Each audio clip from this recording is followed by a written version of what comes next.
Ang pagtitiwala ay parang sugal na kailangan mong tayaan. Ilang beses mong pag-iisipan dahil oras na maibigay mo na ang lahat kapag natalo ka. Wala nang bawian at maaari kang umuwing luhaan. Ikaw kabarangay, sa anong paraan nasira ang tiwalang ibinigay mo sa taong mahalaga sa iyo? Dear Papa Dudut, mapagpalang araw po sa inyo at sa lahat ng mga nakikinig sa inyong programa. Palagi po ako nakikinig sa mga kwentong ibinabahagi ninyo. Hindi man po makaparinig sa radyo ay nakaabang naman po ako sa Facebook page ng Barangay LS 97.1. Number 1 po kasi kayo sa amin. Marcia na lamang po ang itawag ninyo sa akin. 32 years old na sa kasalukuyan, graduate po ako sa kursong BS Customs Administration. Pero mas pinili ko magtrabaho na kaagad kesa mag-take ng Customs Brokers Licensure Examination. Bali 27 years old pa lamang ako nang mangyari ang kwentong ibabahagi ko sa inyo. Nagtrabaho po ako noon bilang call center agent at nag-invest din sa maliit na business ng kaibigan ko. Hindi naman sa nagyayabang pero kumikita ako noon ng higit pa sa kailangan namin ng nanay ko. Nag-iisa lamang akong anak at lumaki sa istriktong patakaran ng aking ina. Tawagin niyo na lamang po siya bilang Aling Laura. Nagtatrabaho siya bilang healthcare worker sa barangay kaya madalas din siyang abala at wala sa bahay. Isa nga po sa mga natutunan ko sa kanya ay ang pagiging mapagpakumbaba palagi. Nagsisimba rin kami every Sunday at hindi nakakalimot na magdasal.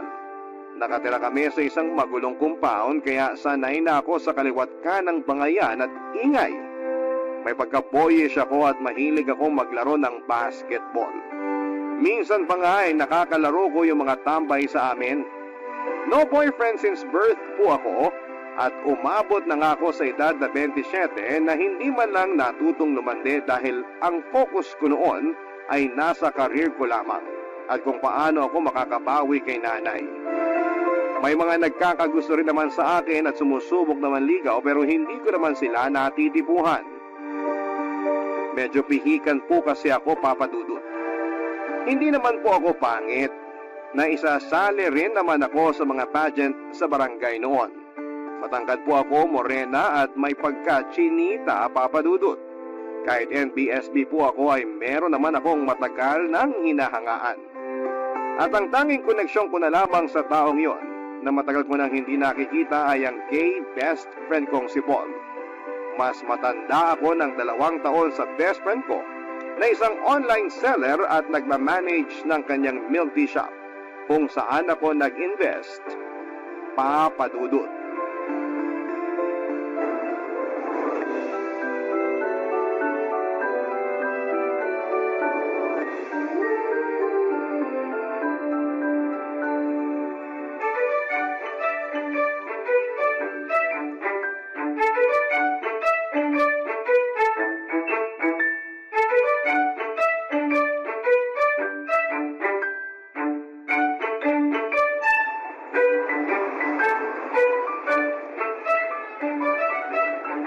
Uy bakla, nandito ka na naman.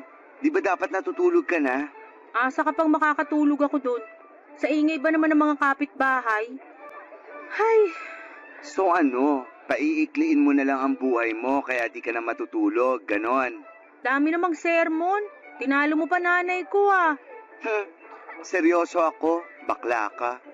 Kung ayaw mong matulog, maghanap ka na lang ng jowa. Lumandi ka naman. Napaka-boring ng buhay mo, Marcia. Hay, nasabi ko na sa'yo nagagala ako sa Sunday eh. Sama ka na. Nako, hindi na. Makahanap ka lang ng jojowain. Sobrang happy na ako for you. Kasi naman, 27 ka na, no? Hindi ka na bumabata. Ito naman, ipamukha talaga ang edad. Hindi lang edad. Aba, galawin mo naman ang baso.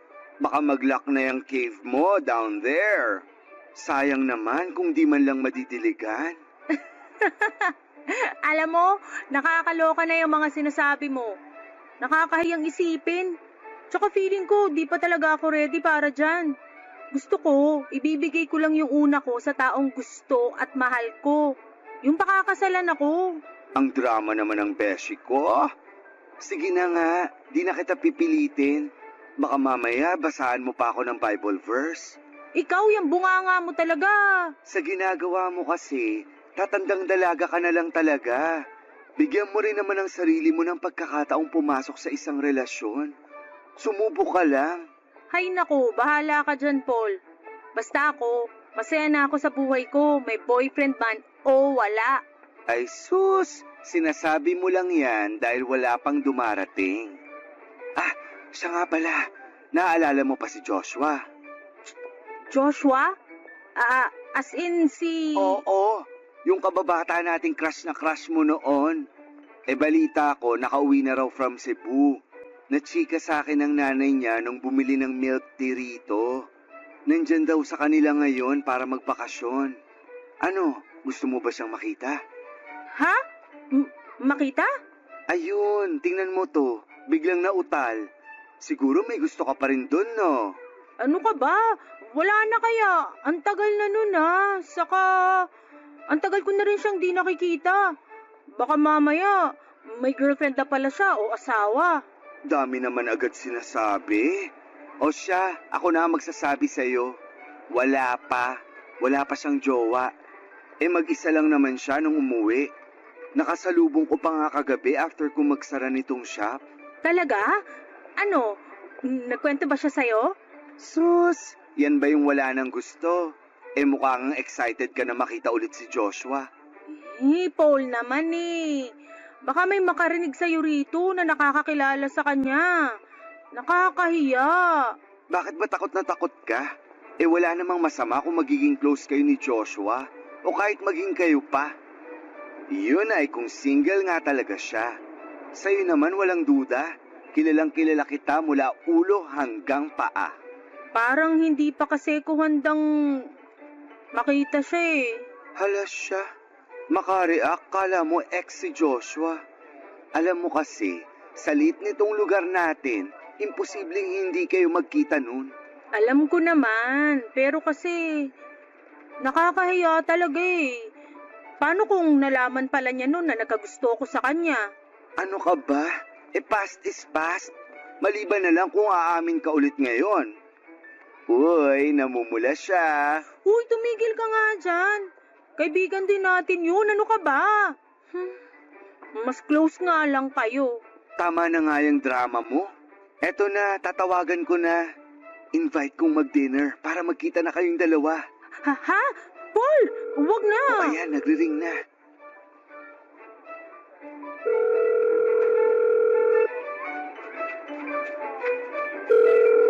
Tagal sumagot ha. Huwag na kasi. Shh, ayan na, sumagot na. Hello, Paul? Mukhang na-miss mo ako agad Kakabigay ko lang ng number ko kahapon, di ba? Ano lang, invite sana kita mag-dinner. Pwede ka ba? May gusto lang kasing makakita sa'yo. Paul, ano ba? Sure. Send mo lang sa akin yung details kung saan. Darating ako. Papadudo 25 years old na si Joshua. Tulad ni Paul ay isa rin siya sa mga kababata ko noon. Maaga lang siyang nag-mature dahil breadwinner siya ng pamilya. Ayon naman sa mga kwento ni Paul ay natupad daw ang pangarap ni Joshua na maging civil engineer. Ang kaso lamang ay kagagaling lang daw nito sa breakup with his long-time girlfriend. Mahigit 5 taon din daw ang relasyon nito sa dating nobya. Tulad ko ay mahilig din sa basketball si Joshua. Para sa akin ay hindi naman siya mahirap magustuhan, lalo na't hindi nalalayo ang mga hilig namin. Bukod kasi sa pagiging sporty niya ay mahilig din siyang mag-road trip at pumunta sa mga magagandang pasyalan. Nakaramdam ako ng pinaghalong kaba at excitement dahil sa inaasahan kong muli naming pagkikita ni Joshua. Nang muli kaming mag-usap ni Paul tungkol sa dinner ay nakiusap ako na kung maaari doon na lamang kami sa bahay niya dahil alam niya rin kung gaano ka-istrikta si nanay pagdating sa mga bisita. Ayaw din kasi noon ng masyadong maingay sa bahay. Sa muling pagkikita namin ni Joshua ay hindi namin naiwasang magkahiyaan sa isa't isa. Halos hindi ko magawang makapagsalita nang dumating siya sa bahay ni Paul. Mas tumangkad kasi siya at mas lalong gumwapo. Yung simpleng dinner po namin, Papa Dudut, ay nauwi sa isang inuman. At doon ay tila nabawasan ang hiya ko sa muli naming pagkikita ng aming kababata na matagal ko na ring hinahangaan, Papa Dudut.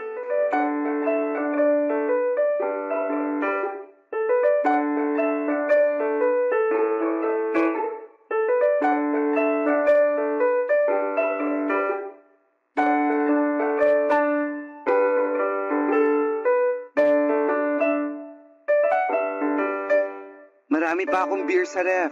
Magpakalasing tayo ngayong gabi. Bukas may trabaho na tong si Marcia. Oo nga, sulitin na natin. Mukhang busy ka na naman bukas. Di ka na namin maaabala. Grabe kayong dalawa ah. Siyempre trabaho yun. Dapat focus tayo, di pwede pa istorbo. Sus, trabaho. Kahit nga yata di ka magtrabaho ng ilang buwan, di ka naman magugutom. Parang tong si Papa Josh. Mukhang malaki na rin ang ipon. Kita mo ba yung magandang kotse sa harap, Marsh? Sa kanya yun. Grabe, paldo-paldo na tong Frenny natin. Siyempre matagal ko rin pinag-ipunan yun. Alam mo naman pag breadwinner, family first. Diba, Marcia? Ha? Oo. Grabe ha, ako ang kausap tapos biglang titingin kay Marcia. Iba rin. Saka, kanina pa ako may napapansin sa inyong dalawa. Tagal ko rin kasing hindi nakausap tong si Marcia. Wait, may boyfriend ka na ba? Baka mamaya may magalit dahil nandito ka. Boyfriend? Wala pa rin eh. Pa rin? So, never ka pang nagka-boyfriend? Paano naman magkaka-BF yan? Napaka-istrikta ng nanay niya. Kulang na lang ipasok sa kumbento yang si Marcia. Uy, Paul, huwag ka namang ganyan sa nanay ko. Wala namang masama sa paraan ng pagpapalaki niya sa akin. Yung kawalan ng boyfriend sa loob ng maraming taon, choice ko rin naman yun. Sige na nga, sorry na. Ikaw naman, Joshua, bakit kayo nag-break ng jowa mo? Bakit naman sa akin napunta yung topic? Past is past, di ba? Syempre, ang tagal ka naming di nakita, no? Makikichismis lang naman ng konti sa mga ganap mo sa life. Masama ba yun? Paul, wag na. Masyado na yatang private yun para pag-usapan. Sorry, parang di ko pa kasi kayang pag-usapan sa ngayon. Inom na lang tayo. Sige na nga. Pero ang boring naman kasi kung wala tayong pag-uusapan. Wait, alam ko na. Ibalik na lang natin kay Marcia ang topic. Konti na lang talaga. Masasabunutan na kita. Talaga lang ha? Paano yung sabunot ng mahinhin? Paranas nun. Pero seryoso, Marcia. Bakit nga ba hindi ka pa nagkaka-boyfriend? Wala ka man lang bang nagugustuhan? Sigurado naman ako na may nanligaw na rin sa'yo.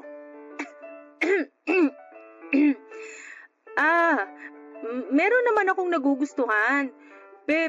Pero hindi siya nanligaw eh. Baka naman kasi masyadong manhid yung nagugustuhan mo. Huwag na nga nating pag-usapan. Hindi naman niya kasalanan kung di niya ako gusto, no? Well, ang masasabi ko lang, ang swerte ng lalaking yon para magustuhan mo. Tingin ko pa naman sa'yo, mataas standards mo pagdating sa mga lalaki. Hindi naman sa mataas. Gusto ko lang talagang mapunta sa matinong tao. Yung di ako sasaktan ng pisikal at pure ang intention sa akin. Well, since single naman kayo pareho at kilala nyo na rin ang isa't isa, what if maging kayo na lang? Uy, Paul, ano ka ba? Kakagaling lang ni Josh sa breakup, tapos bibiruin mo ng ganyan. Ayos lang. Pero alam ko naman na kahit makamove on na ako hindi rin magpapaligaw si Marcia. Mukhang hindi naman yung mga kagaya ko ang type niya Akala mo? Bakit naman may patakip ng bibig? Ang daldal mo masyado, Beshi. Uminom ka na lang kaya, pwede? Siya nga pala, na-miss ko yung bonding natin dati. Yung tumatambay tayo dyan sa may kanto tapos kumakain ng tusok-tusok. Actually, ang tagal na nga rin naming hindi yan nagagawa. Gawin natin uli? Naku, kayo na lang. Na-miss ko rin naman ang ganung bonding. Pero masyado akong busy sa aking business. Kaya nyo na yan. Teka lang ha, CR lang ako. Balik ako agad. Sure ako, di na babalik yan. Mukhang lasing na rin eh. Ikaw ba? Ayos ka lang? Oo, ayos lang naman ako. Pero medyo tinatamaan na rin. Huwag kang mag-alala. Ihahatid naman kita pa uwi kapag hindi mo na talaga kaya. Salamat ha. Alam mo, tama ka. Mukhang ni Ninja Move si Paul. Tutulugan na tayo nun. Pagkatapos ng dinner at inuman namin yon ay napadalas na rin ang pag-uusap namin ni Joshua Papadudut. Kwentuhan sa chat, sa tawag at video call. Madalas akong niyayayang lumabas ni Joshua kung saan-saan na rin po kami nakakarating noon. Pareho kaming mahilig mamasyal sa mga malalayong lugar. Hindi ko nga akalain na makakarating pa kami ng Zambales. At para mas magkaroon ng oras ay nag-resign na ako sa trabaho ko. Nag-decide na lamang ako na maging freelance para hawak ko ang oras ko. Aminado ako na habang tumatagal, ay mas lalong lumalalim ang nararamdaman ko para kay Joshua. Samantalang ramdam ko naman na namiss niya lang ako noon bilang kababata niya. Hanggang sa magkayaan kami pumunta sa Ilocos. Masaya at sinulit namin ang oras sa magagandang tanawin doon. Pero hindi naman namin inaasahan na magkakaproblema ang kotseng dala ni Joshua habang nasa kalagitnaan kami ng biyahe pa uwi. Nag-check-in kami sa pinakamalapit na motel para doon na lamang muna magpalipas ng gabi habang pinahatak ni Joshua sa pinakamalapit na talyer ang kotse niya para ma-repair. Buti talaga at may bukas pa na mga oras na yon. Sa loob ng kwarto namin, naiilang ako sa presensya ni Joshua dahil kaming dalawa lamang ang magkasama sa loob. May tiwala naman ako sa kanya pero naroon pa rin ang pag-aalinlangan ko. Lumipas naman ang gabi, natulog lang talaga kami pero noong ilang oras na lamang bago kami mag-check out, ay saka pa may nangyari sa aming dalawa. Bagamat may pag-aalinlangan ay pumayag pa ako dahil gusto ko naman siya papadudot. Isa pa ay nasa tamang edad na rin kami ng mga panahon na yon para gawin ang mga bagay-bagay na yon papadudot. Barangay Love Stories. Barangay Love Stories. Papadudot, wala akong pinagsabihan tungkol sa namagitan sa amin ni Joshua. Kahit kay Paul na best friend ko dahil natatakot ako sa maaaring maging reaksyon niya. Isa pa ay hindi ko rin naman gustong may makaalam na si Joshua ang nakauna sa akin noon. Habang tumatagal, ay mas lalo pang ang napadalas ang pag-uusap at pagkikita namin. Bagay na hindi na ginagawa ng ordinaryong magkaibigan lamang. Minsan pa ay pumupunta siya sa bahay para magdala ng mga putahing siya mismo ang nagluto. May mga pagkakataon namang mga paborito naming street food noong bata pa kami ang pasalubong niya. Hindi naman nag-isip ng kung ano si nanay tuwing bumibisita si Joshua dahil alam nitong magkaibigan kami. Sa dalas ng pagkikita namin ay naulit pa ang mga nangyari sa amin sa motel. Pero yung sumunod na pagkakataon sa mismong bahay na namin nangyari yon habang wala si nanay noong araw na yon. Hanggang sa mahigit 10 beses pa yung naulit. Kung tutuusin, ay matatawag na nga kaming friends with benefits. Magkaibigan kami pero higit pa roon ang ginagawa naming dalawa. Ni minsan ay hindi nagparamdam si Joshua na may balak siyang ligawan ako. Sweet lang talaga siya at maalaga. Dama ko na matapos niya akong makuha ng ilang beses, kaibigan pa rin ang tingin niya sa akin. Papadudot.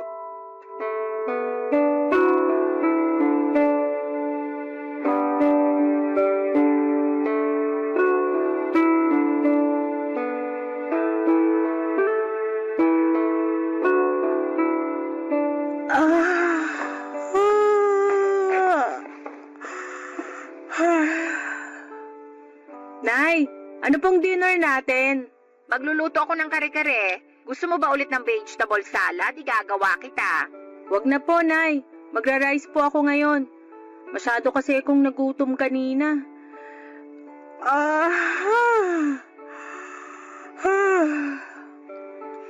Upo muna ako rito, Nay, ah. Panoorin na lang kita sa pagluluto.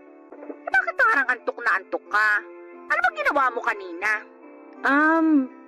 Trabaho po, Nay. Dami ko po kasing ginawa kanina kaya hindi ako ganong nakatulog. Babawi na lang po siguro ako mamaya. Masyado mo namang sinubsob ang sarili mo sa trabaho, anak. Ayos pa rin naman tayo. Sumusweldo rin naman ako. Kaya huwag mong abusuhin ang sarili mo. Huwag niyo na pong isipin yun, Nay. Ayos lang po talaga ako. Madadala naman po to sa tulog. O sige, maupo ka lang dyan. Ay, siya nga pala. Mukhang napapadalas yung kababata mong si Joshua dito ah. Ha? Po? Bumibisita lang naman po, Nay.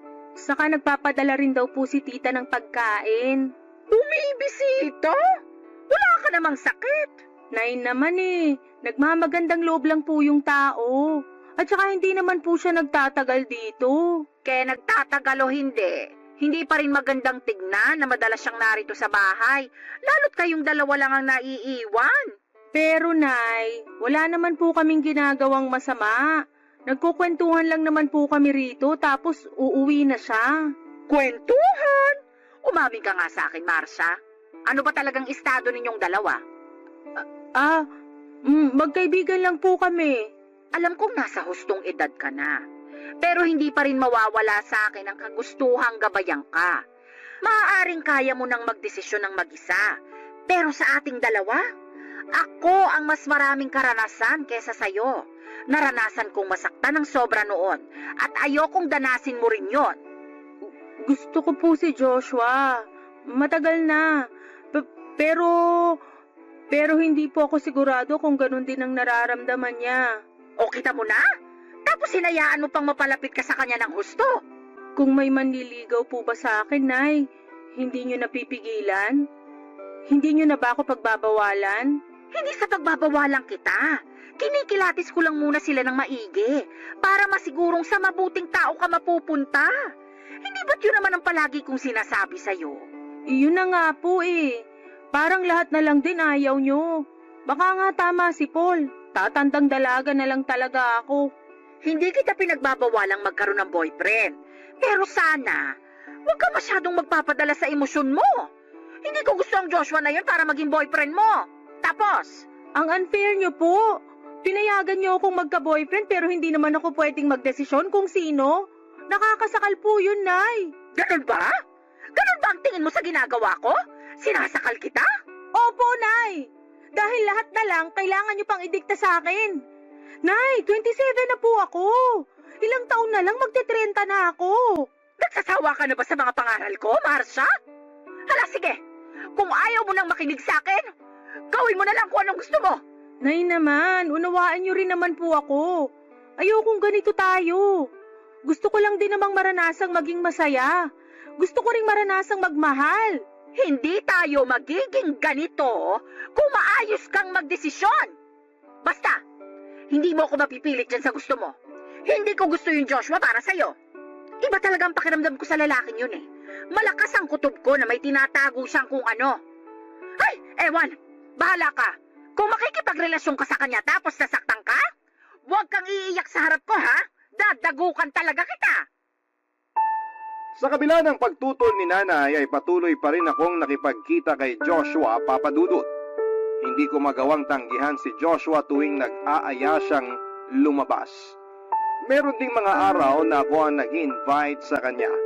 May mga pagkakataong lumalabas kami para mag-check-in sa motel, kung saan ay paulit-ulit na may nangyayari sa amin. Hindi ko na rin pinag-isipan ang madalas kong paggastos noon tuwing lumalabas kami. Nahihiya rin kasi ako na palaging si Joshua lamang ang naglalabas ng pera. Masaya naman ako sa ganong klase ng setup namin, Papadudut. Wala kaming relasyon pero madalas kaming magkasama at naroon kami tuwing kailangan namin ang isa't isa. At dahil madalas na akong inuumaga ng uwi ay palagi na rin akong pinagsasabihan ni nanay. Alam kong kahit na hindi niya sabihin ay alam na niya kung ano ang nangyayari tuwing lumalabas kami ni Joshua. Pero hindi ko na lamang po pinansin ang mga sinasabi ni nanay. Alam ko pong nakakainis at marami sa mga nakikinig ngayon ang hindi nagustuhan ng ginawa kong yon. Pero masyado akong nadala sa pagmamahal na nararamdaman ko para kay Joshua ng mga panahong yon. First time ko kasing maranasan na maging ganon kasaya, kaya ini-enjoy ko na lamang ang bawat segundong kasama ko siya. At naging bulag sa mga bagay na sana'y noon ko pa nakita, Papa Dudut.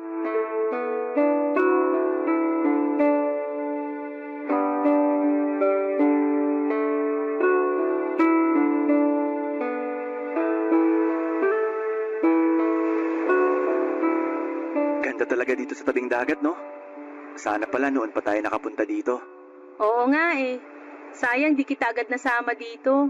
Hindi rin kasi ako masyadong makalayo nun dahil sa trabaho ko. So paano yun? Mag-isa ka lang pumupunta dito dati? Oo, wala rin naman ako ibang makakasama eh. Wala naman ako masyadong friends. Madalas si Paul ang kasama ko. Kaya nga halos itaboy na ako nun kasi lagi ako nakatambay sa shop niya eh. Ikaw kasi, masyado mong binubor ang sarili mo. Sana pala noon pa ako bumalik para lagi kang may kasama. Ikaw talaga? Paano naman trabaho mo kung lagi mo kong sasamahan? Wala namang problema sa trabaho ko. Tsaka gusto ko talagang sulitin ang bakasyon ko rito kaya ayoko munang isipin ang trabaho. Ikaw, kumusta naman yung bago mong trabaho? Okay naman. Nakakapagpahinga naman ng maayos. Nalilibang din kasi nandyan ka. Ako lang pala yung kulang. Hindi no. Sino ba yung sinasabi ni Paul last time na nagugustuhan mo raw? Ha? Wala yun. Ano ka ba? Nagbibiro lang talaga si Paul noon. Panukso niya kasi lagi sa akin yun. Hindi ako naniniwala. Baka naman pwede mo nang i-share sa akin kung sino. Ngayon ka pa ba mahihiya sa akin? Kung kailan nagawa na natin... Joshua! Huy! Kailangan pa bang banggitin yun? Alin?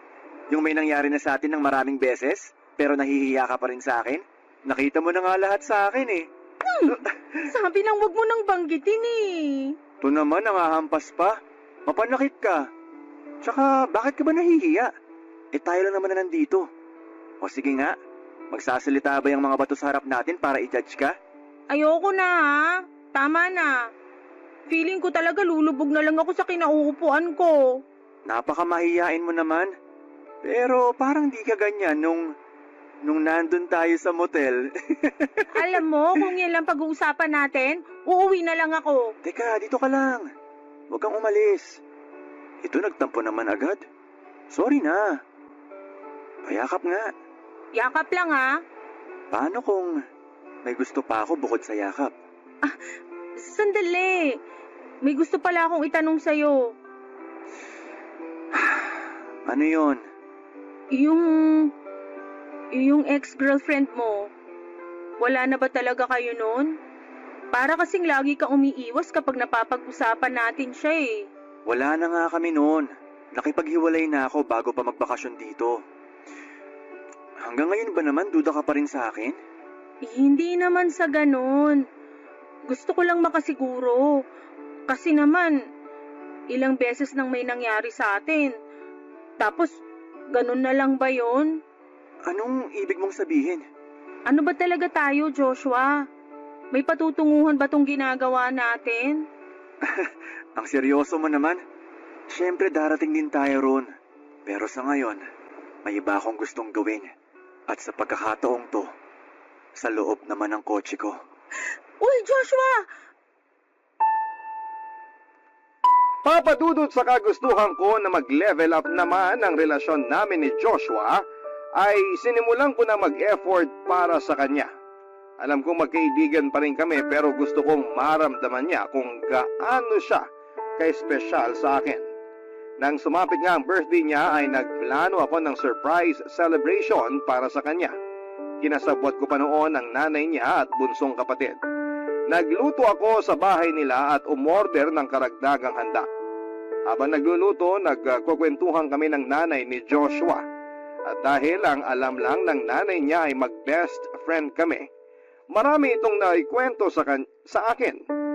Akala ko nga po, ang nagplano ng sorpresa, hindi ko alam na mababaliktad pala. Ako pala yung masosorpresa ng araw na yon. Natuklasan ko na hindi naman pala totoong graduate ng civil engineering itong si Joshua. Third year college pa lang daw ito nang huminto ito sa pag-aaral. Bumagsak daw sa mga major subject at hindi na nagpatuloy dahil sa mga barkada. Halos hindi naman ako makapaniwala sa mga nalaman ko dahil alam kong matalino naman si Joshua.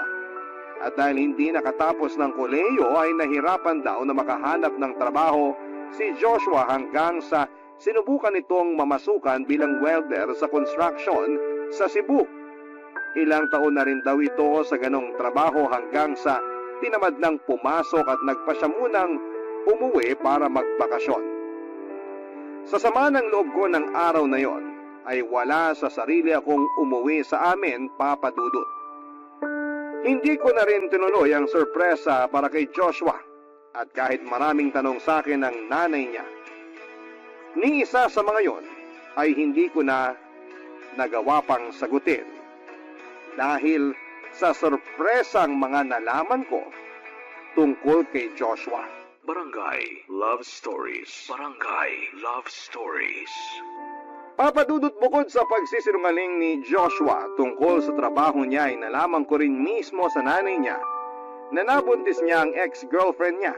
Tinakasan lang daw ni Joshua ang responsibilidad sa dating nobya para malayang makapagbuhay binata. Halos hindi maproseso ng utak ko ang mga nalaman ko ng panahon na yon.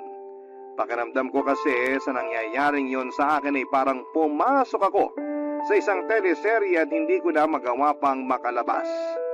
Hindi ko kasi akalaing maluloko ako ng ganon at hindi nang basta kung sino lang kundi si Joshua pa na kababata ko at pinagkakatiwalaan ko ng sobra. Sa kabila ng mga nalaman ko ay pinili ko pa rin solohin na muna yon dahil sigurado ako na kapag nalaman ni nanay ang tungkol doon ay katakot-takot na sermon at matinding pangaral ang aabutin ko sa kanya.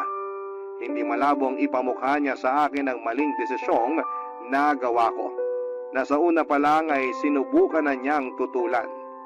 Nawalan ako ng gana sa trabaho at madalas na lamang nagmumukmok sa kwarto ko. Tinawagan ako ni Joshua ng paulit-ulit pero wala kahit isa roon ang sinagot ko. Akala niya ay nagtatampo lamang ako ng panahon na yon. Wala pa kasi siyang ideya na alam ko na ang mga kasinungalingan at panluloko niya sa akin, Papa Dudut.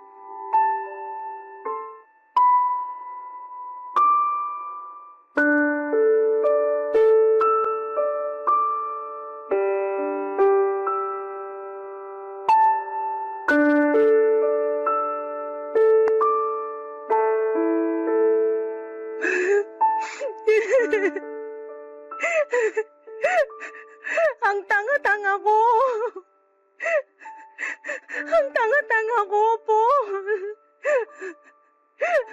Hindi ko alam kung paano ako nagtiwala sa kagaya niya ng ganon. Ikaw naman kasi. Nagpadala ka sa karupukan mo. Sinungaling siya. Manloloko. Gusto kong pagtakalmutin yung mukha niya. Ayoko na. Ayoko na siyang makita uli. Uy, bakla. Sorry ha. May kasalanan din ako sa'yo. Sana wag kang magalit sa akin. Bakit? Matagal mo na bang alam yon? Ha? Naku, hindi. Hindi sa ganun. Ano lang. Bale, nauna lang ako ng konti na malaman yung totoo. Pero hindi pa naman ganun katagal. Saka, hindi ko kasi alam nun kung paano ko sasabihin sa'yo eh. Lalo na nakikita ko kung gaano ka kasaya kay Joshua. Nagpakabaliw ako sa lalaking yun. Na hindi naman dapat nangyari kung nakinig lang ako sa nanay ko nung una pa lang. Naiintindihan ko naman yung nararamdaman mo. Kaya sige lang, umiyak ka pa. Ganun na ba ako kadesperada? Sa sobrang kasabikan ko na magkaroon ng boyfriend at magkaroon ng experience, hindi ko na nakita yung mga red flag sa kanya. Ang bobo ko. Ay, tama na yan. Huwag mo naman isisi lahat sa sarili mo. Hindi naman ikaw yung nanloko eh. Alam mo, ang mabuti pa, kumprontahin mo na siya. Hindi ko alam kung paano ko siya haharapin. Sobrang sakit kasi ng ginawa niya. And to think na may bata siyang tinalikuran para lang magawa pa rin niya magbuhay pinata. Napaka-irresponsable niya. Beshi, alam kong HB ka na. Pero kasi, may nalaman pa akong iba. Ito, ipapakita ko sa iyo yung convo namin ng kakilala ko. Kakilala rin ni Joshua to? Hindi lang basta kakilala. Friends sila. At kauuwi lang niyan galing US. At eto ha, nung makakwentuhan ko siya sa shop, last week lang, Bax. Sabi niya, sa kanya raw nangihiram si Josh ng big bike at kotseng ginagamit niyo sa paggala niyo kung saan-saan. Nagalit pa nga tong friend niya kasi nagasgasan daw yung pinto ng kotse niya. Ay nako, ibang klase rin talaga yung si Joshua. Ay, Oh, natahimik ka na naman dyan. Baka mamaya bigla kang tumawa tapos magwala ah. Bax, kakapundar ko lang ng mga gamit dito sa bahay ko. uuwi na ako, Paul. Ha? Teka, hatid na kita. Wait lang pala, mukhang may bisita ako. Sino kaya yun? Ay, ngayon pa talaga. Bax, diyan ka lang muna. Puntahan ko lang sandali. Sige lang.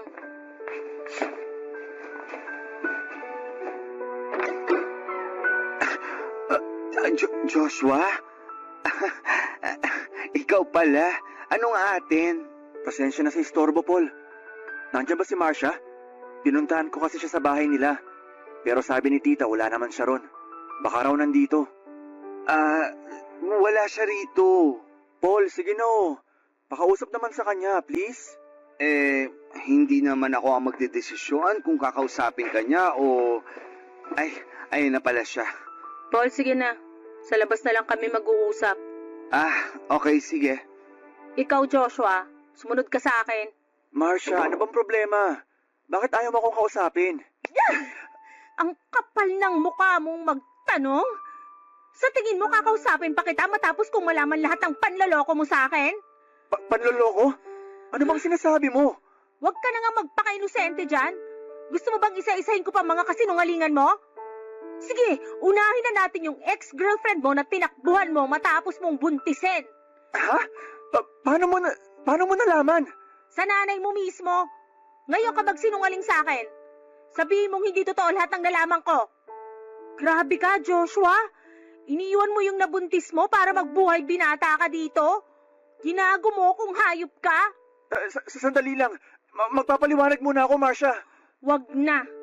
Hindi na kailangan. Nalaman ko na lahat ng kailangan kong malaman mula sa nanay mo. Napakasinungaling mo. Pinagmukha mo akong tanga.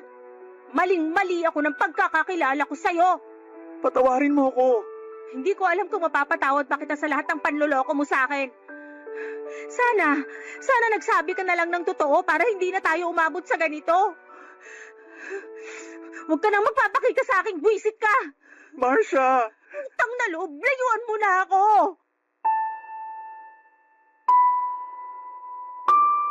Papadudot sa kabila ng sinabi kong wag na siyang magpapakita sa akin ay patuloy pa rin niya akong pinupuntahan sa bahay para kausapin. Ilang beses niyang sinubukang humingi ng tawad pero kahit makausap man lang ako ay hindi ko na siya pinagbigyan. Dahil din sa madalas niyang pagpunta sa amin ay nakarating na kay nanay ang mga nangyari. Akala ko noon ay susumpatan ako ni nanay sa hindi ko pakikinig sa kanya. Pero hindi ganoon ang nangyari. Isang mainit na yakap mula sa kanya ang natanggap ko. Doon ko lang napagtanto kung gaano kabuti ang intensyon ni nanay sa pagtutol niya noon sa kagustuhan kong makipagrelasyon kay Joshua. Pero nangyari na ang mga nangyari kaya tinanggap ko na lamang ang pagkakamali ko. Para makaiwas kay Joshua ay naghanap na lamang ako ng trabaho na malayo sa kanya. Pumayag naman si nanay na mag-solo na muna ako dahil nasa tamang edad na rin naman daw ako. Palagi akong tumatawag doon kay nanay para mangumusta at paminsan-minsan naman ay binibisita ko siya. Pero kahit na anong iwas ang gawin ko, Papa Dudut, ay tadhana na mismo ang nagtulak para muli kaming magkita ni Joshua matapos ang 2 taon.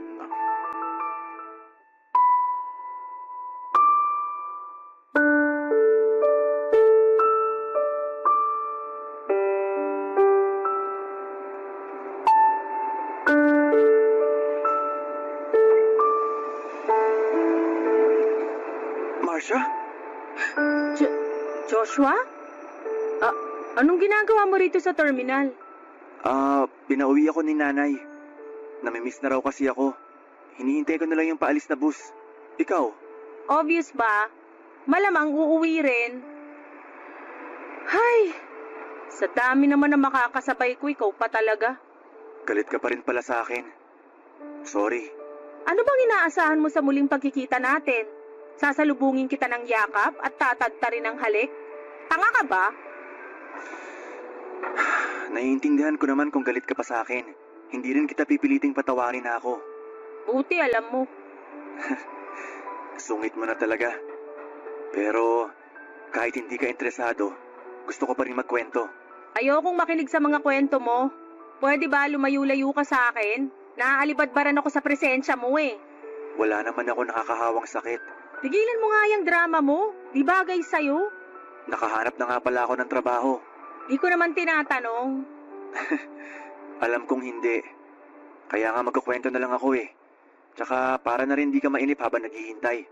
30 minutes pa hihintayin natin eh, bago dumating yung bus. Siguraduhin mo lang na may sense yung kwento mo ha. Kasi kung wala, lumipat ka na ng pwesto. Yung malayo sa akin. Ang sungit talaga. Parang ibang Marcia na tuloy yung katabi ko. Masungit pero maganda pa rin. Ano ba? Hindi ako nakikipagbiruan sa'yo ha. Ito naman, masyadong seryoso. Eto na, nakahanap na ako ng maayos na trabaho. Sa call center din, gaya mo dati. Kailangan na kasi, para alam mo na, makapagpadala man lang sa anak ko. Buti naman naisip mo yan. Finally, may ginawa ka ring tama. Kasi kung di mo kayang maging responsableng boyfriend, maging responsable ka man lang dun sa anak mo. Hindi naman niya kasalanan na nabuo siya ng tatay niyang bano. Alam ko naman na kasalanan ko talaga na nakabuntis ako ng wala sa oras. Na-realize ko na rin lahat ng pagkakamali ko. Kaya salamat. Ikaw yung nagpa-realize sa akin ng mga nagawa kong pagkakamali. Kahit di dahil sa akin, kailangan mo talagang akuin mga pagkakamali mo. Ang tanda mo na, isip bata ka pa. Tama ka. Naging isip bata nga ako. Kaya sorry talaga, Marcia. Alam ko na hindi madadaan sa sorry lang yung nagawa ko sa'yo. Pero sana, okay pa rin sa'yo na maging magkaibigan tayo. Ha? Seryoso? Ito na nga lang nakausapin ka labag pa sa kalooban ko tapos makikipagkaibigan ka pa? Style mo rin, bulok. Sige na oh. Hindi mo naman ako kailangan kausapin lagi. Kahit wag mo ako pansinin. Yung malaman ko lang na tinuturing mo pa rin akong kaibigan, malaking bagay na para sa akin yun. Sobrang bigat pa rin kasi ng nararamdaman ko. Galit na galit pa rin ako sa sarili ko sa nagawa ko sa'yo. Arte ah. Deserve mo naman talagang mabigatan. Laki kaya ng kasalanan mo sa akin. Pasalamat ka nga kasi iniwasan lang kita. Kung sa ibang babae mo ginawa yon, baka pinahiya ka pa sa social media. Kaya nga sising-sisi ako. Kasi napakabait mo para lokohin lang. Kung tutusin nga, ang swerte na magiging first boyfriend mo kung sakali. Kung nagtinulang sana ako sana yun eh. Pero hindi ko rin kaya noon na maglakas loob na ligawan ka. Kasi nga, alam mo na. Pwede ba? Huwag mo nang ipaalala yun. Naiirita na naman ako sa'yo eh. Kung gusto mo makipagkaibigan pa rin sa akin, tuloy mo na lang yung maganda mong ginagawa. Maging responsable kang ama sa anak mo at mag-focus ka na lang sa pamilya mo. Gagawin ko yun, Marcia. Hindi lang para sa sarili ko. Hindi para sa anak ko o para sa pamilya ko. Para na rin sa'yo. Ipapakita ko na nagbago na ako hanggang sa kaya mo na talaga akong patawarin. Di mo na kailangang sabihin sa akin yan. Gawin mo na lang. Baka matuwa pa ako sa'yo. Basta, salamat talaga. At sorry ulit. At dahil naka-move on na rin naman ako sa nangyari ay pinatawad ko na si Joshua para na rin sa ikakatahimik ng konsensya niya. Pumayag din ako na makipagkaibigan pa rin sa kanya pero hindi na kami tulad ng dati.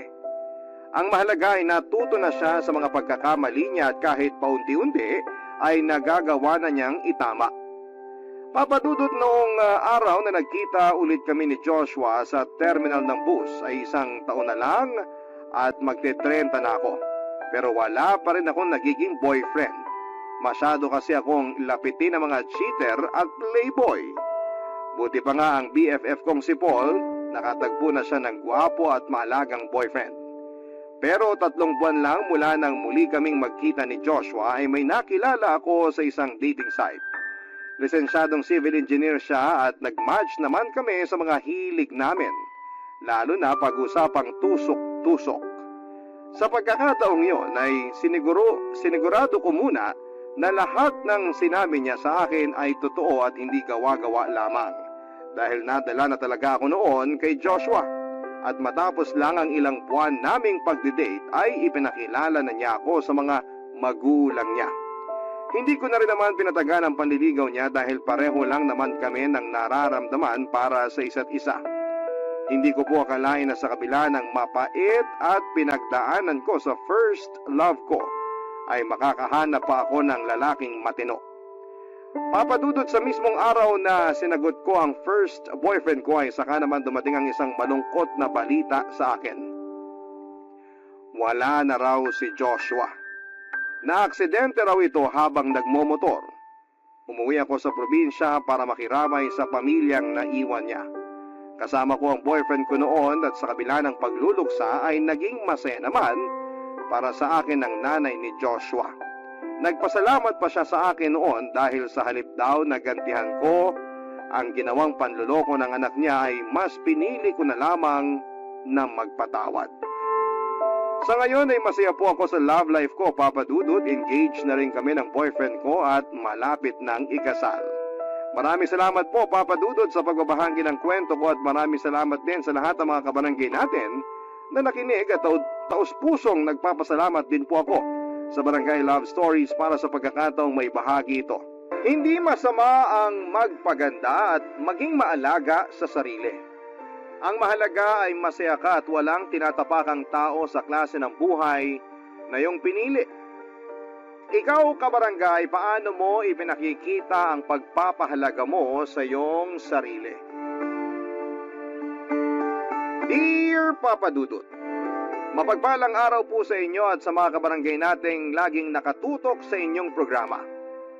Dante na lamang po ang itawag ninyo sa akin, Tubong, Pangasinan. Libangan na po namin ang pamilya ko ang pakikinig sa Barangay Love Stories bukod sa panonood ng mga programa sa GMA7.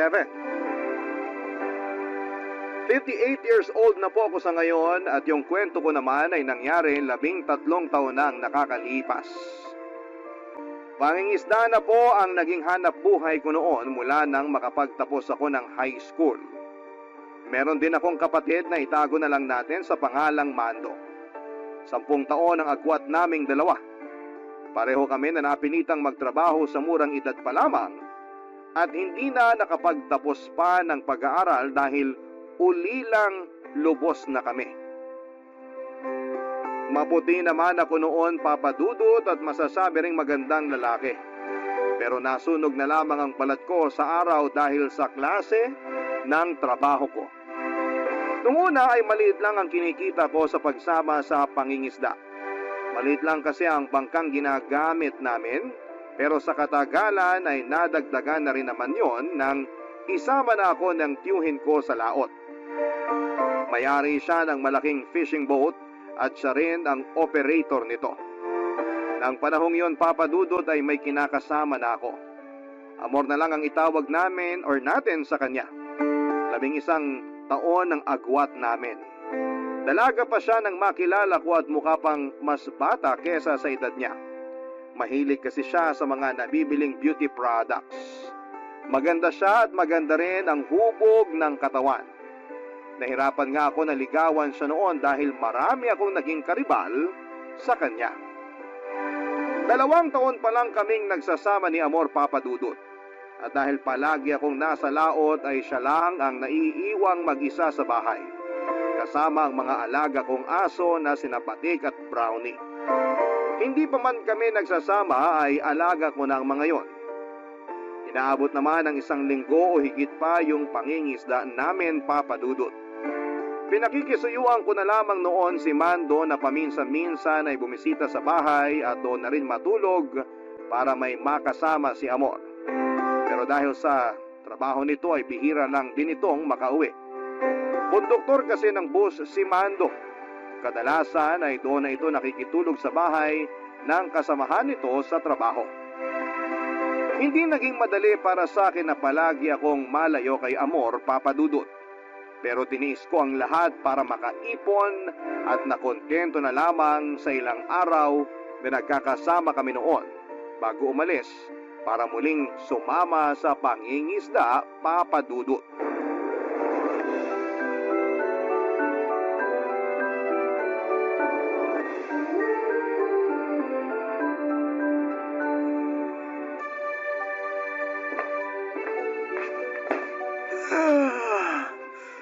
Ay, grabe, nakakaantok. Ang sakit pa ng buong katawan ko sa pagbubuhat ng mga isda kanina. Makaupo nga muna dito sa sofa.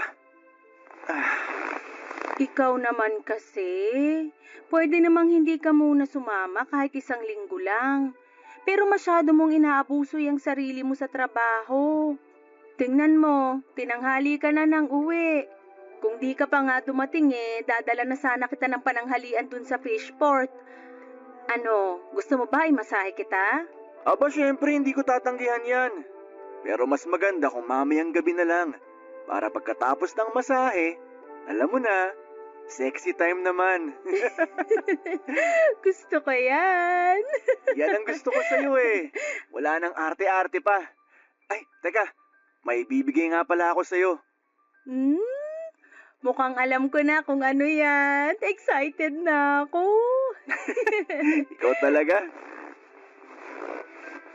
Ito yung parte ko sa pinagbentahan ng isda kanina. Malaki-laki na rin to. Sa susunod may papaayos na rin natin tong bahay. Ipapatiles ko na rin yung sahig natin para di ka na mahirapang magpunas araw-araw. Talaga? Naku, salamat, mahal Ayaw mo talagang napapagod ako? Dahil dyan, anong gusto mong iluto ko para mamayang hapunan? Ayoko muna ng isda ngayon.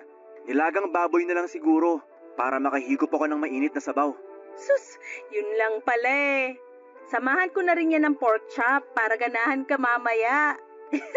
O siya, bihis muna ako para makapamalengke na. Pwede bang mamaya na? Halika muna. Dito ka muna sa tabi ko. Usap lang tayo sandali.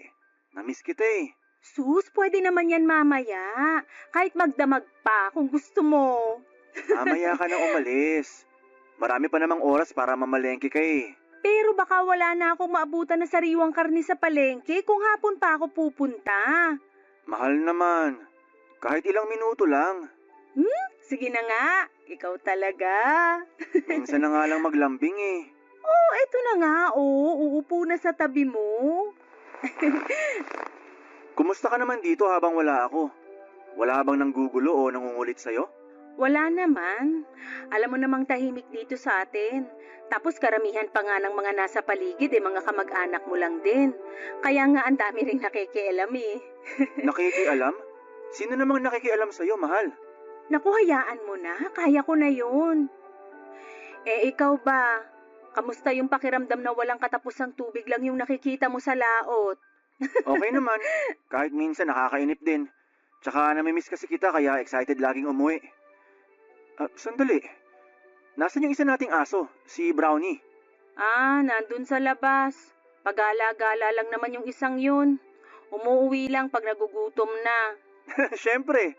Alangan naman magtrabaho yun. Hindi naman yun ang ibig kong sabihin. Si Batik, nakita mo ba sa labas? Oo, nakita ko. Pero ba't ganun? Parang namamayat yung isang yun. Naku, parang may sakit kasi yung aso mong yun. Ay, bakit ba kasi puro na lang yung mga alaga mo yung pinag-uusapan natin? Sus, ito naman.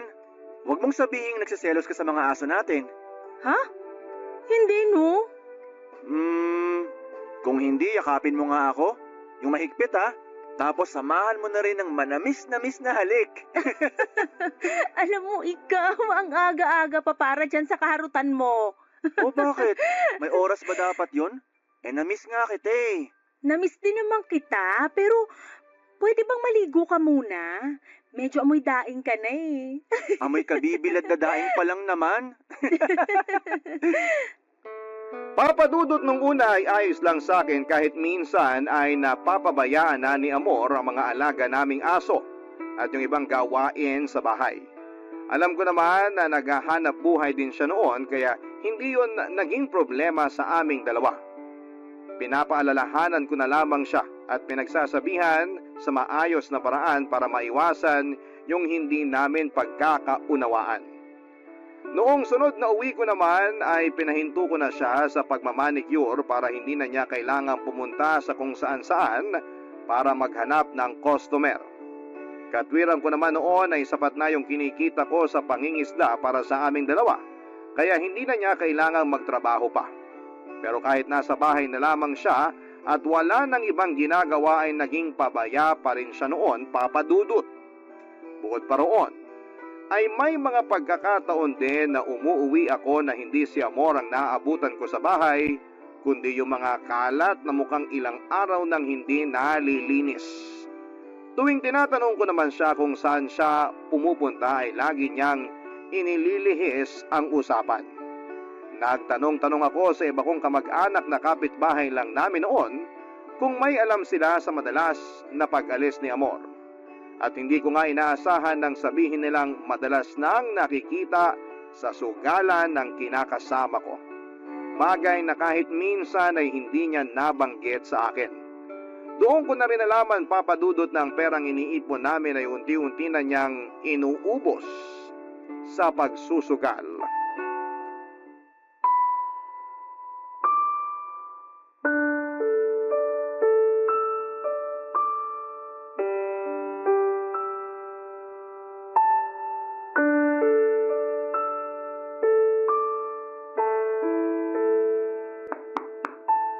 Nandito na ako, mahal. Pabukas naman ang pinto. Nako, mukhang wala siya rito ah. Bubuksan ko na nga lang. Teka, nasa na nga ba yung susi ko? Eto.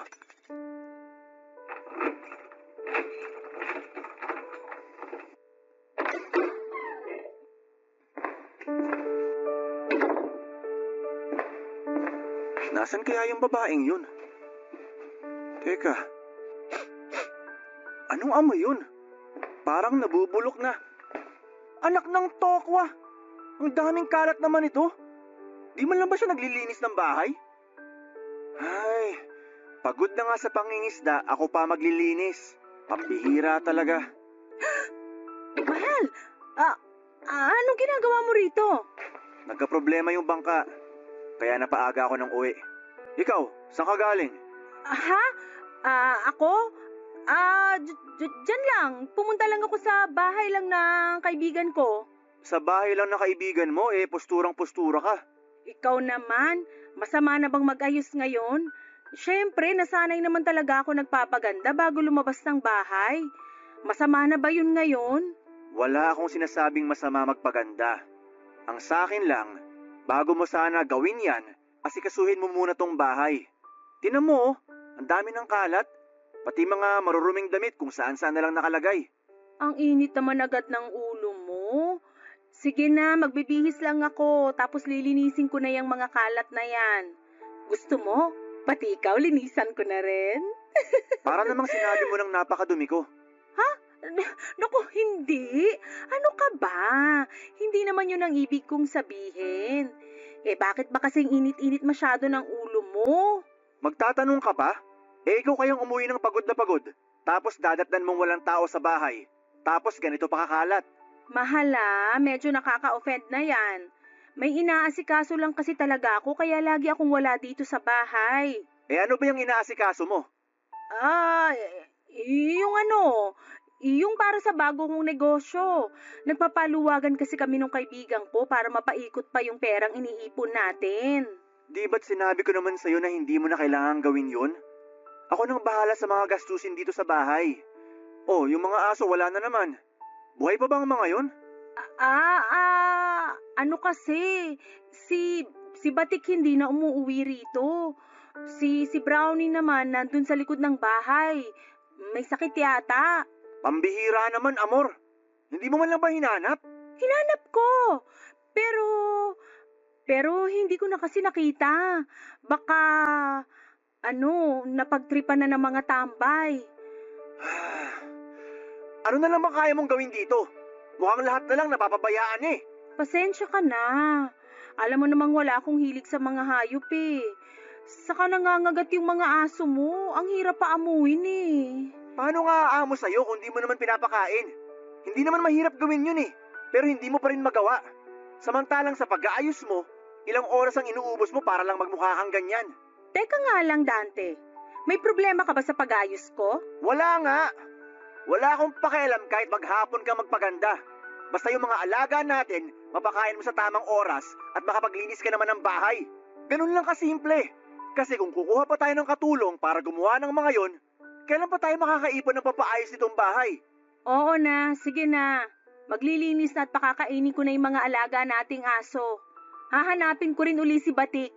Pero please naman, huwag ka nang magalit. Hindi lang yun ang ikinagagalit ko. Meron pa? Ano ba kasi yun? Sabihin mo na nang matapos na to.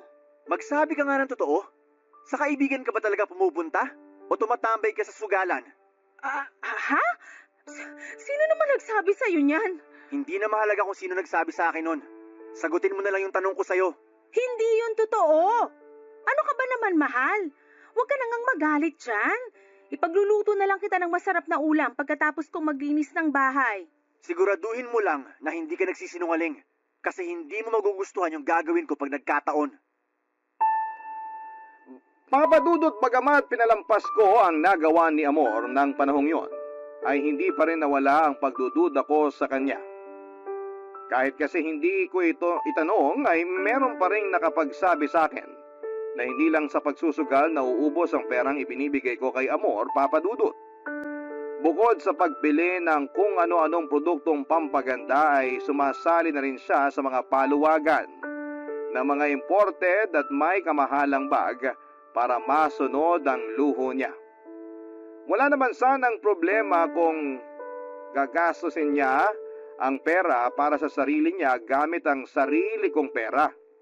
Pero ang hindi ko matanggap noon ay yung pagpapabayaan niya sa bahay at unti-unting paglayo ng loob niya sa akin. Kahit na hindi niya sabihin ay ramdam ko noon na may nagbago na sa kanya. Hindi lang sa kilos at pananamit kundi pati na rin sa pakikitungo niya sa akin.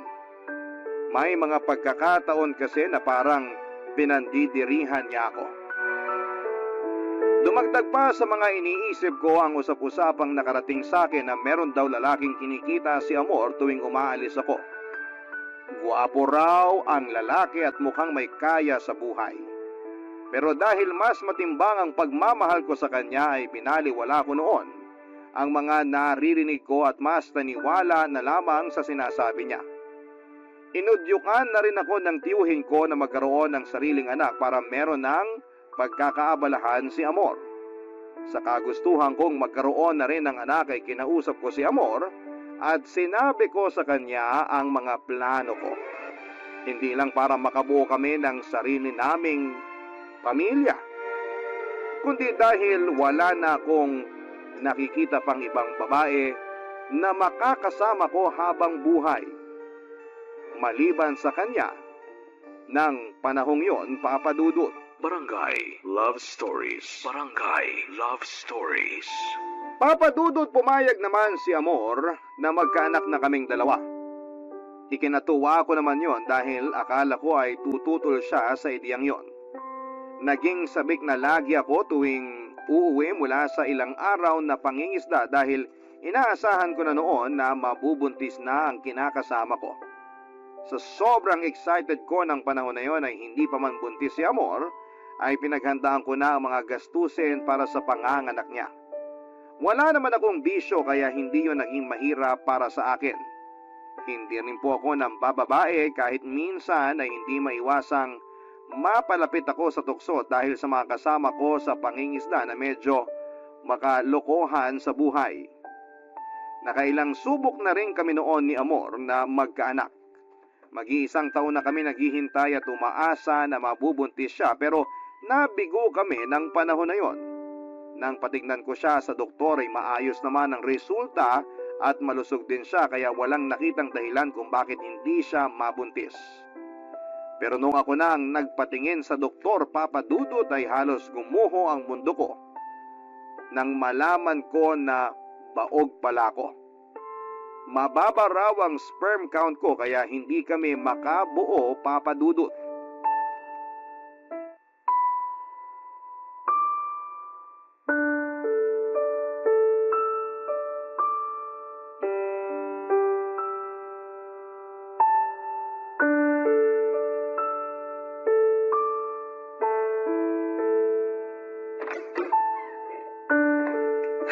Sa wakas, nakauwi rin.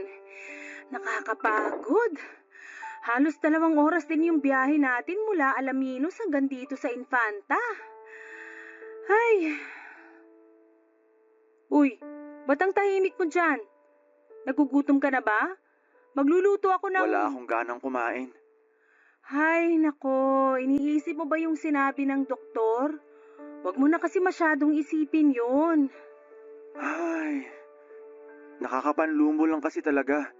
Excited pa naman ako magkaanak tayo tapos ako naman pala yung may problema. Huwag ka namang ganyan sa sarili mo.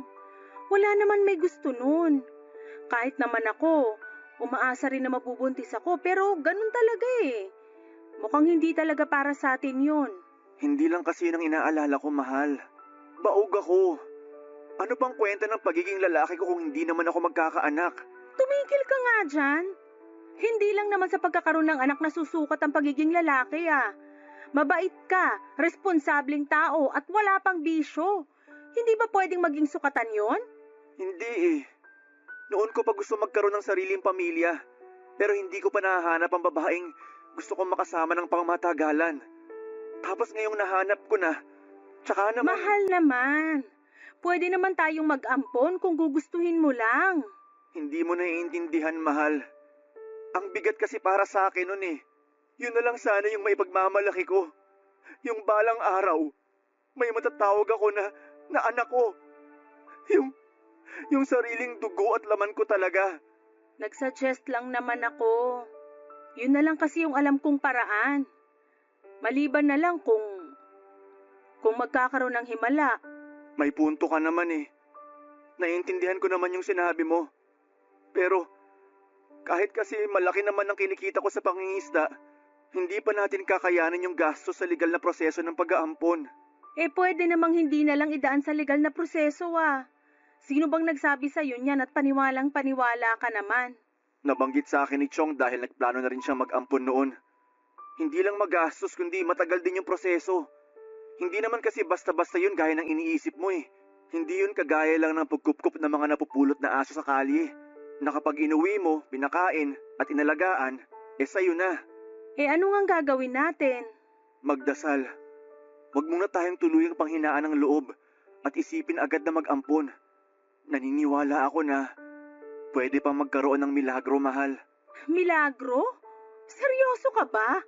Oo, seryoso ako sa sinasabi ko. Ipagdarasal ko yun. Hindi ka naman siguro aakyat sa tuktok ng bundok tapos saka mo isisigaw yung hiling mo, no?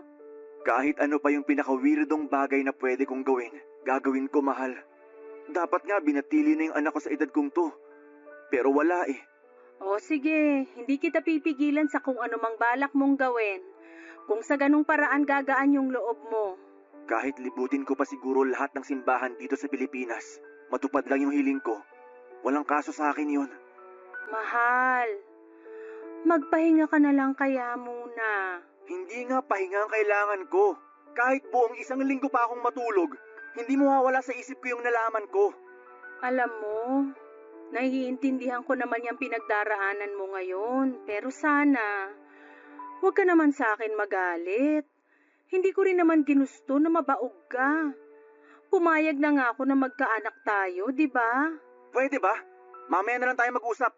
Sige, Kung gusto mo, kahit hanggang bukas pa tayo hindi mag-usap. Walang problema.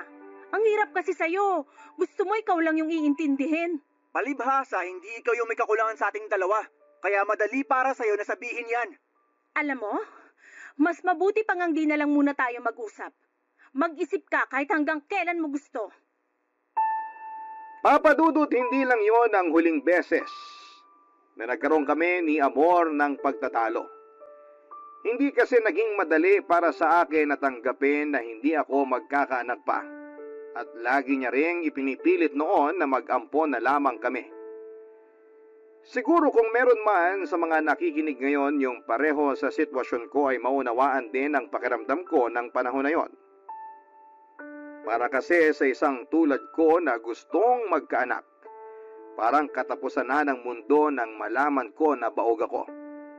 Ilang araw din akong hindi makausap ng maayos at nawalan din ng ganang sumama kina Chong sa pangingisda. At dahil naiintindihan naman nila ang sitwasyon ko ay hinayaan na muna nila akong magpahinga ng ilang linggo. Malungkot din ang naging Pasko at bagong taon namin dahil wala akong ganang mag-celebrate pa ng panahon na yon. Palagi lang akong nasa bahay samantalang si Amor ay hindi noon nawawala ng lakad. Hinayaan ko naman siya na makipagkita sa mga kaibigan niya kesa naman lagi na lamang kaming nagtatalo sa bahay. Sa mga araw-araw na nasa bahay ako, Papa Dudut, ay napansin ko ang pagbabago sa ikinikilos ni Amor. Mas napapadalas ang pag-alis niya ng bahay. Tuwing umuwi naman siya ay laging may dalang mga tsokolate o di gaya naman ay mga bulaklak. Tuwing tinatanong ko naman siya, ang sinasagot lamang niya ay bigay yon ng mga kaibigan niya. Hanggang sa umabot na nga na magkaroon kami ng pagtatalo, Papa Dudut.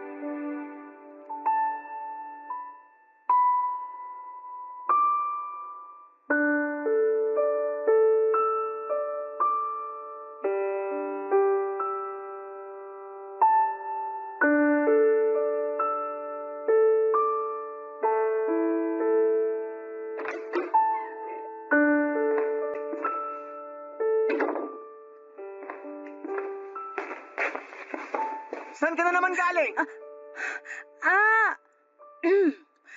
Nagkayayaan lang kami ng mga kaibigan ko. Napasarap lang yung kwentuhan. Ikaw, bakit gising ka pa? Di ba dapat natutulog ka na? Tigilan mo nga ako sa kalokohang yan. Araw-araw kayo nakikita ng mga kaibigan mo. Tapos inaabot pa kayo ng 10 oras ng gabi. Anong klaseng kwentuhan ba ginagawa nyo, ha? Makatanong ka naman, parang iba na yung tinutumbok mo eh. Anong gusto mong isipin ko? Maghapon kang wala rito. Ni hindi ko alam kung saan ka pumunta dahil basta ka na lang din umaalis. Ganon. Dapat pala, sa bawat oras na aalis ako, magpapaalam pa ako sa'yo. Ang higpit mo naman. Hindi kita pinaghihigpitan. Babae ka. Hindi magandang inaabot ka pa ng gabi sa labas. Tapos hindi ka man lang nagsasabi. Maghapon ako nag-aalala. Nakapagtanong-tanong pa ako sa mga kapitbahay kung may nakakita sa'yo. Pero alam mo kung anong nalaman ko? Anong nalaman mo? Kita mo na?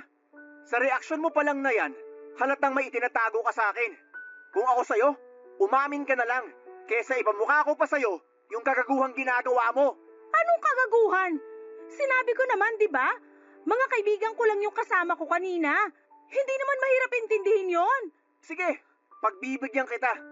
Akin yung cellphone mo at tatawagan ko yung sinasabi mong kaibigan.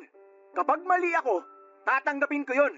Pero kapag ikaw ang mali, hindi ko na yun palalampasin pa. Hindi. Nagpapahinga na yung tao tapos iistorbohin mo pa dahil lang dito? Talaga ba? Kung wala kang itinatago sa akin, hindi ka matatakot na kausapin ko yung sinasabi mong kaibigan. Akin na yung cellphone mo! Hindi! Kahit ano yung sabihin mo, hindi ko ito ibibigay sa'yo. Ibibigay mo ng kusa?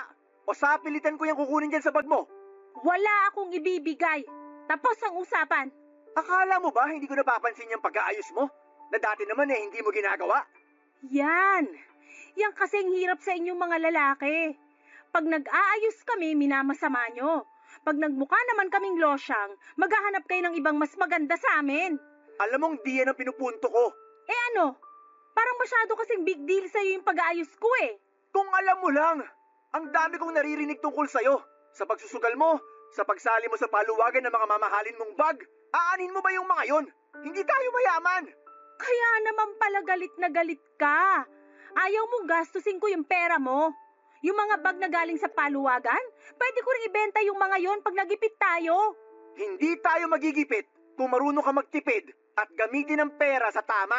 Kung di mo ako pinatigil sa pagtatrabaho, di sana kumikita ako ng sarili kong pera at hindi ko na kailangang umasa sa'yo. Sa tono ng pananalita mo, parang pabigat lang ako sa'yo eh. Wala sanang problema sa paggastos mo kung nagagamit mo sa tama yung pinaghirapan ko. Hindi mo ba naiisip? Ang swerte-swerte mo. Ikaw, nandito ka lang sa bahay, nagagawa mo lahat ng gusto mo, nabibigay lahat ng luho mo. Samantalang ako, nagtitiis ang laot kahit nakakalungkot kasi ang layo-layo ko sa'yo. Huwag ka na lang kasing magbigay kung isusumbat mo lang din naman. Kaya ko rin kumita ng sarili kong pera. Hindi tayo magtatalo at mauuwi sa sumbatan kung di ka lang sana gumagawa ng kalokohan. Wala eh. Ayaw mo pa rin umamin. Kung ganito lang din naman tayo, mas makakabuti siguro kung lalayo muna tayo sa isa't isa. Yan ba yung gusto mo? Sige, walang problema. Ako na lang yung aalis. Dahil sa pagtatalo naming yon, Papa Dudut ay umalis ng bahay si Amor. Hindi ko alam kung saan siya pumunta at pansamantalang nakituloy mula noong umalis siya. Pero wala pang isang linggo ay bumalik siya at nagmakaawang patuloyin ko pa rin sa bahay ko. Hati ang emosyon ko noon dahil hindi pa rin nawawala ang galit ko sa ginawa niya. Pero sa kabilang banda ay natuwa ako na pinili pa rin niyang bumalik sa akin. Hindi ko naman siya maitatangging mahal ko pa rin siya noong panahong yon. Mas pinili ko noon na hindi na lamang pakinggan ang mga kwentong naririnig ko mula sa mga kamag-anak ko. Tutol kasi sila sa desisyon kong pabalikin si Amor. Lalo na yung kapatid kong si Mando. Baka raw kasi hindi ko nakilala yung babaeng pinatutuloy ko sa pamamahay ko. Ilang linggo mula noong magsama ulit kami ni Amor ay napadalas ang pagkahilo niya at pagsusuka tuwing umaga. Bukod pa roon ang ilang palatandaan na maaaring buntis nga siya. Nang panahong yon, Papa Dudut. Barangay Love Stories. Barangay Love Stories. Papa Dudut, natuwa ako nang makumpirmang buntis si Amor. Sa pag-aakalang nagkaroon nga ng himala kahit napatunayan ng baog ako. Batid kong yung iba sa mga nakikinig ngayon ay naiinis sa paraan ng pag-iisip ko ng panahon na yon.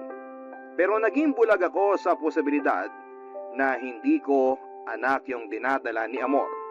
Dahil na rin siguro yon sa matinding kagustuhan ko na maging isang ama.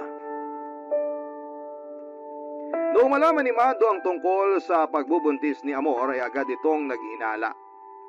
May pagkakataon daw kasi noon na habang nasa laot ako ay naaabutan ni Mando na walang tao sa bahay tuwing uuwi ito kahit 10 oras na ng gabi. May posibilidad kasi na ilang araw ding hindi umuwi noon si Amor at bumabalik lang sa bahay kapag alam niyang pauwi na ako. Nagte-text din ako sa kanya tuwing nakakasagap na ako ng signal. At dahil nga sa mga nalaman ko ay napalitan ang sayang nararamdaman ko ng pagdududa, Papa Dudut.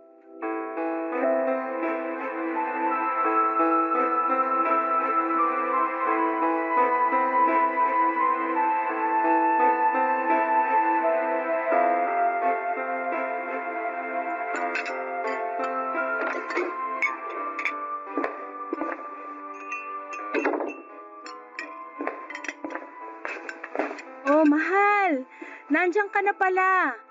Halika na, naghahanda na ako ng Sa hapunan. tingin mo makakakain pa ako?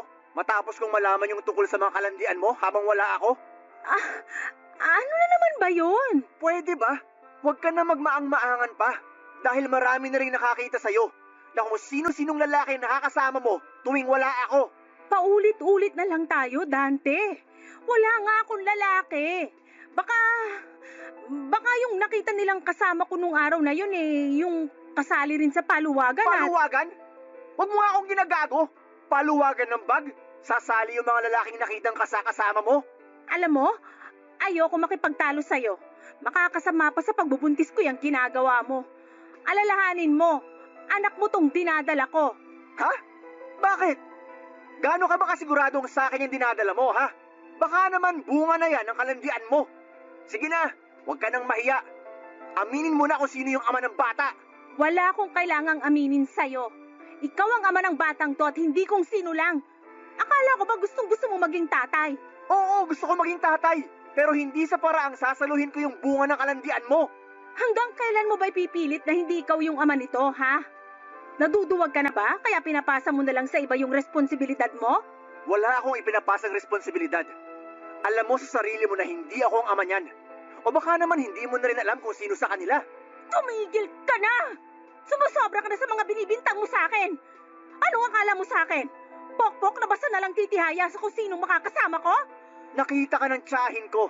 Nadatnan ni Mando na walang tao dito sa bahay, dis oras ng gabi, at ilang beses pa yung naulit.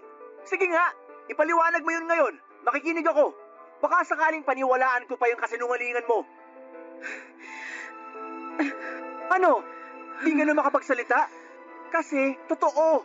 Totoo lahat ng mga sinasabi nila tungkol sa'yo. Pagod na ako. Kaya kung may ginawa ka, umamin ka na lang. Hindi yung pinagmumukha mo pa akong tanga. Sabihin mo na lang sa akin yung totoo.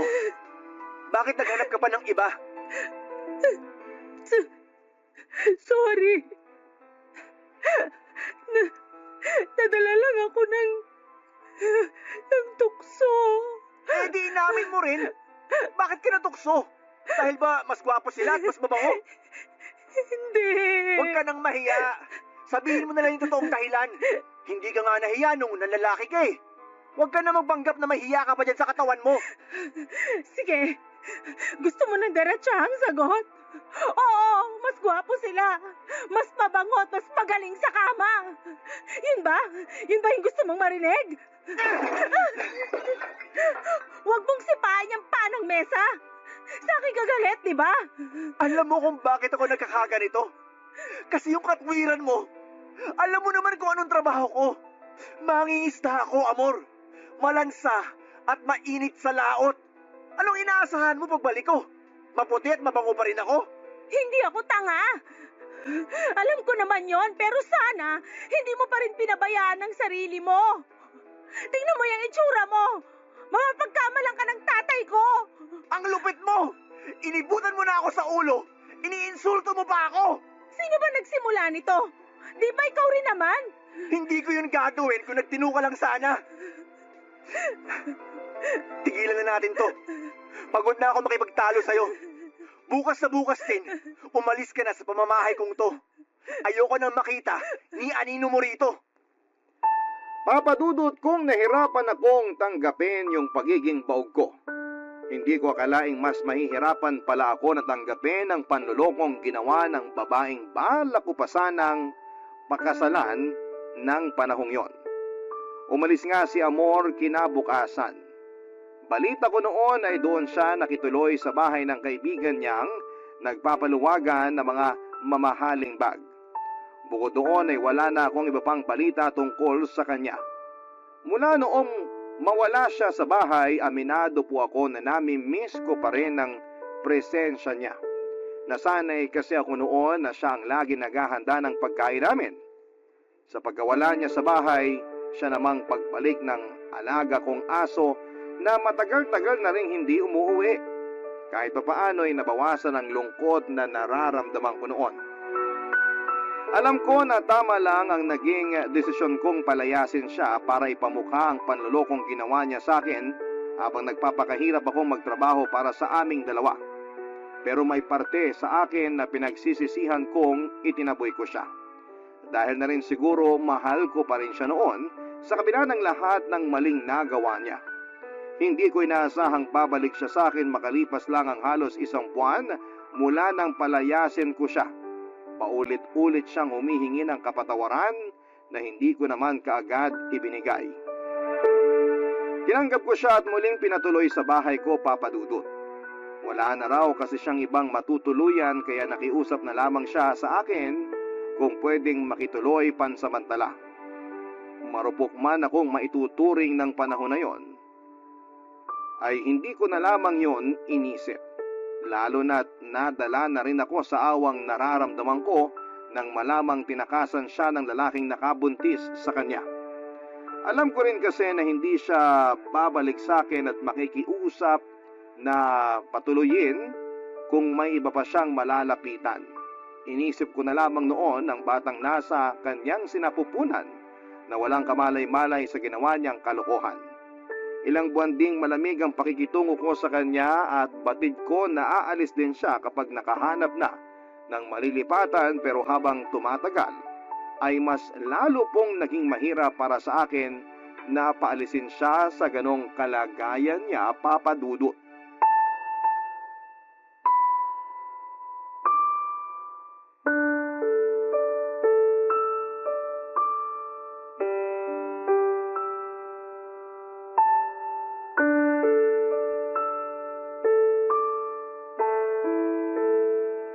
Mamaya mo na ituloy yung pagtutupi mo ng mga damit. Mag-almusal ka na muna rito. Nagtimpla na ako ng kape. Mamaya na lang ako. Mauna ka na. Anong oras ka pa matatapos dyan? Kaya mag-almusal ka na muna. Hindi rin maganda sa buntis na nagpapalipas ng gutom. Sige. Salamat ha. Medyo hirap ka na sa pagtayo ah. Oo. Maselan kasi tong pagbubuntis ko, kaya kahit 5 buwan pa lang medyo hirap ng kumilos. Sa susunod, hayaan mo na lang yung ibang mabibigat na gawain dito sa bahay. Gawin mo kung ano lang yung kaya mo. Dito ko na muna pauuwiin si Mando para may makakasama ka tuwing aalis ako. Pwede ka rin magpatulong sa kanya sa paglilinis dito. Ha? Naku, wag na. Kaya ko naman. Tsaka nakakahiya naman sa kapatid mo kung maaabala ko pa siya pagod din yun sa trabaho. Hayaan mo na. Nakausap ko na siya kahapon. Mamayang gabi dito na yung tutuloy pagkagaling sa trabaho. Sandali. Alalayan na kita sa pag-upo.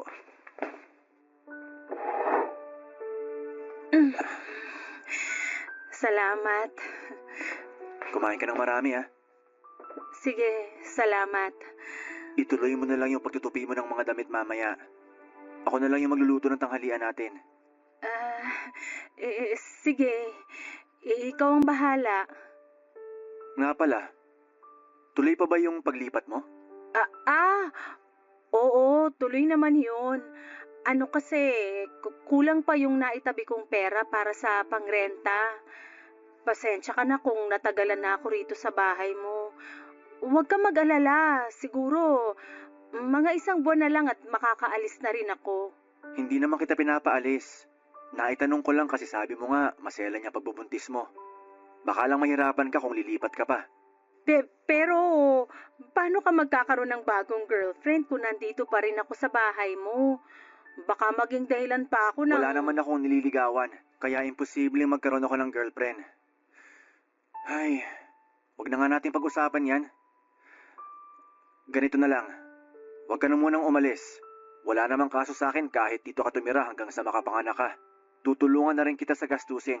Tsaka mo na lang ako bayaran kapag kaya mo na. Seryoso ka ba? Ayos lang yun sa'yo? Oo nga. Kaya asikasuhin mo na lang yung sarili mo at yung batang dinadala mo. Wala ka nang kailangan pang alalahanin. Salamat talaga ha. Hindi ko akalain na tutulungan mo pa rin ako sa kabila ng... Yan na naman tayo Nakalipas na yon. Tsaka ayoko na rin pag-usapan pa. Ang mahalaga, maayos ang kalagayan mo at ng batang nasa sinapupunan mo. Napakabait mo talaga, Dante. Lalo ko tuloy pinagsisisihan na niloko kita. Sana mapatawad mo pa ako. Alam mo, aaminin ko, mahal pa rin kita sa kabila ng ginawa mo. Pero masakit pa rin kasi para sa akin yun. Kaya hindi ko pa magawang magpatawad sa ngayon. Ikaw, kung makakapaghintay ka, baka sakaling bumalik pa tayo sa dati. Yun kung ako pa rin ang gugustuhin mong makasama. Maniwala ka man o hindi, sobrang pinagsisisihan ko na lahat ng nagawa ko. At kahit tanungin pa ako ng 100 beses, ikaw pa rin yung gugustuhin kong makasama sa buhay. Kung ganon, bigyan mo lang sana ako ng sapat na panahon.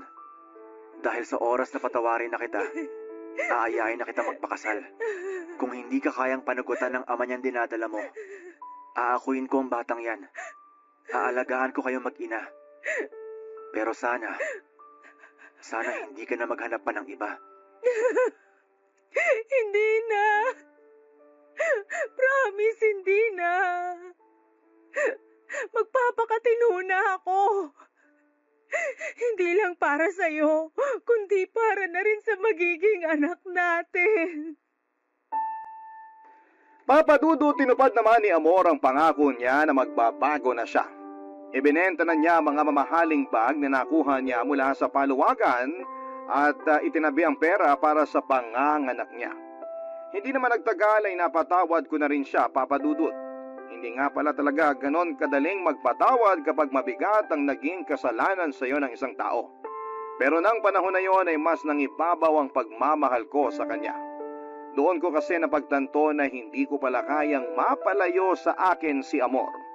Hindi naman ako nagsisi na binigyan ko pa siya ng isa pang pagkakataon dahil maganda ang naging resulta nito. Lalaki po ang sanggol na isinilang niya, Papa Dudut.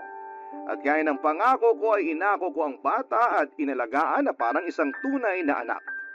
Pinalaki namin ito ng maayos at sinuportahan ko naman ang pag-aaral nito. Ikinasal na rin kami ni Amor na magkaroon ng kasalang bayan sa amin. Kaya naman mas tumibay pa ang naging pagsasama naming dalawa. Sa ngayon, Papa Dudut, ay binatilyo na ang anak naming si Leonard. Ipinagtapat naman ng asawa ko ang tungkol sa tunay nitong ama at hindi na yon pinatagal pa. Natuwa naman ako dahil sa murang edad pa lamang ay malawak na ang pangunawa nito. Masaya na rin ako dahil nagkaroon ako ng isang masaya at buong pamilya matapos ang mga pagsubok na pinagdaanan namin ni Amor. Hanggang dito na lamang po ang kwento ko, Papa Dudut. Sana ay nagustuhan niyo po ito at kahit papaano ay kinapulutan din po ng aral. Maraming salamat po sa inyo at sa bumubuo ng Barangay Love Stories.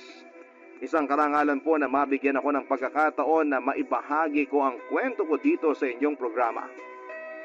Number 1 po kayo sa puso naming mga solid ninyong taga-pakinig. Maraming salamat po and God bless sa inyo, Papa Dudut. Ang inyo pong forever kapuso at kabarangay Dante.